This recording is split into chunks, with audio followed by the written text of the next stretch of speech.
Magandang umaga po sa inyong lahat. Narito na ang update natin sa lagay nating panahon ngayong araw nga ng Sabado, December 16, 2023. Sa ating latest satellite images, patuloy pa rin ho ang pag-iral ng northeast monsoon, particular na nga dito sa may northern section ho ng Luzon. Kaya asahan pa rin natin yung posibilidad ng mga isolated light rains. Malit yung chance ng mga thunderstorms, particular no, dito sa may bahagi ng Ilocos, gayon din ho sa Cagayan Valley at sa Cordillera. Samantala, sa nalalabing bahagi ng ating bansa sa patuloy na pag-iral ng easterlies at mga localized thunderstorms ay naasahan pa rin natin yung mga isolated rain showers and thunderstorms habang posible ho sa hapon or sa tanghali hanggang hapon medyo mainit pa rin na panahon at malinsangang panahon ang maaaring maranasan ng malaking bahagi ng ating bansa. Yung mga kababayan ho natin, particular na dyan sa bahagi ng Quezon, Aurora at ilang bahagi ng Camarines provinces, posible pa rin ho yung mga pag-ulan. Ito ho kasi dahil kayo ho ay nasa may bahagi ng eastern section ng Luzon, epekto ho ng easterlies, ay asahan rin mas malaking tsansa ng mga rain showers. Samantala, patuloy ho natin minomonitor itong low pressure area na ating binabantayan sa nakalipas na mga araw. Huling namataan ito, 1,225 kilometers silangan ng southeastern sa bahagi naman ng Mindanao. Base sa ating latest satellite images, nasa labas pa rin ito ng Philippine Area of Responsibility. Posible ho itong pumasok sa loob ng PAR ngayong araw na Sabado, at patuloy nating hindi inaalis ang posibilidad na ito ay maging bagyo. Bagamat maging bagyo man o hindi, inaasahan ho natin na itong low pressure area na ito, maging bagyo or hindi, ay maaaring magdala ng mga pag-ulan lalo na ho bukas, starting tomorrow, particular now dito sa mga lugar ho ng eastern section ng Mindanao at ng Visayas. Pwede rin ho, dahil nga sa epekto ho naman ng shear line, nasa ating magkakaroon tayo ng shear line sa mga sunod na araw, yung bahagi ho ng Bicol region ay makararanas din ng mga pag-ulan. Tingnan ho natin yung magiging lagay ng panahon sa bawat area ho ng ating bansa.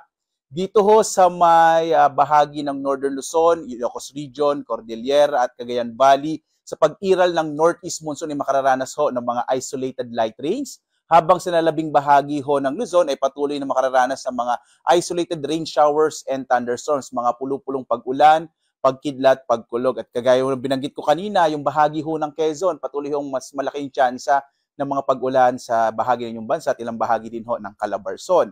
Yung agwat ng temperatura sa Lawag, nasa 22 to 32 degrees Celsius, sa Baguio hanggang 25 degrees Celsius, sa bahagi ho ng Tuguegarao hanggang 31 degrees Celsius, dito naman sa Kamaynilaan, 23 to 31 degrees Celsius, sa Tagaytay, 21 to 30 degrees Celsius, sa Kalayaan Islands, 25 to 32 degrees Celsius, sa Puerto Princesa hanggang 32 degrees Celsius, habang sa Legazpi, 24 to 31 degrees Celsius. Dito naman ho tayo sa Visayas at Mindanao. Malaking bahagi din ho ng Kabisayaan ay makararanas ng mainit at malinsangang panahon, habang agwat ang temperatura sa Iloilo, 26 to 32 degrees Celsius, sa mga kababayan natin sa Cebu, nasa 25 to 32 degrees Celsius, sa Tacloban naman, 25 to 32 degrees Celsius.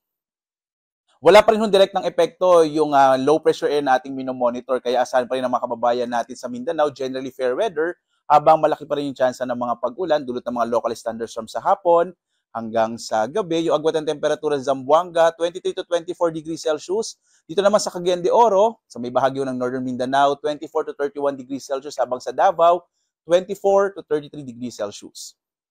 Inaasahan nga natin yung patuloy na paglakas ng hanging amihan, kaya ho ngayon, nagtaas na tayo ng gale warning, particular na dito sa baybayin ho, sa may extreme northern Luzon, particular na itong lalawigan ng Batanes. Makikita ho ninyo, inaasahan natin yung pag-alo ng karagatan ni maaaring umabot ng mahigit 4 na metro, kaya delikado hong maglayag yung mga maliliit na sakyang pandagat, maliliit na mga bangka sa bahaging ito ng ating bansa. Sa iba pang baybayin ng ating kapuluan, posible ho yung katamtaman hanggang sa kumisang maalon, kaya iba yung pag-iingat pa rin ho ang ipinapayo ng Pag-asa.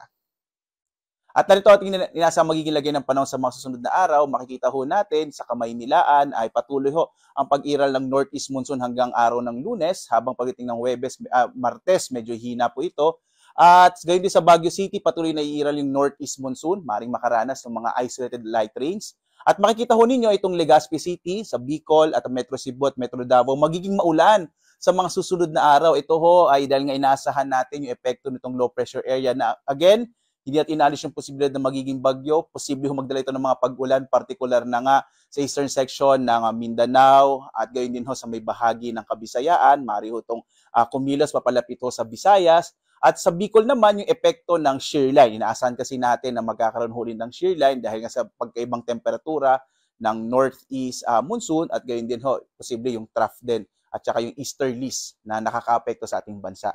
Yung agwat ng temperatura sa Kamay Nilaan ay mula ho sa 23 to 31 degrees Celsius. Sa Baguio City in the next 3 days, nasa 15 to 24. Sa Legazpi naman, nasa 24 to 30 degrees Celsius. Habang sa Metro Cebu, 24 to 30 degrees Celsius. Habang sa Metro Davao, nasa 25 to 32 degrees Celsius. Ang araw naman natin ay sisikat ganap na 6:30 na umaga at lulubog ganap na 5:30 ng hapon. At sundan pa rin sa ating iba't ibang mga social media platforms, ano na, may binabantayan ho tayong low pressure area. Mag-update ho tayo kung ito ay magiging bagyo ngayong araw o bukas at kung nakapasok na ito ng Philippine Area of Responsibility. Sundan ho tayo sa ating X, sa Facebook at sa YouTube at sa mas marami pang impormasyon, bumisita tayo sa ating website pag-asa.usc.gov.ph. At live po na nagbabalita mula dito sa Pag-asa Weather Forecasting Center, ako naman si Obet Badrina. Maghanda po tayo lagi para sa ligtas na Pilipinas. Maraming salamat po. Have a blessed day sa inyong lahat.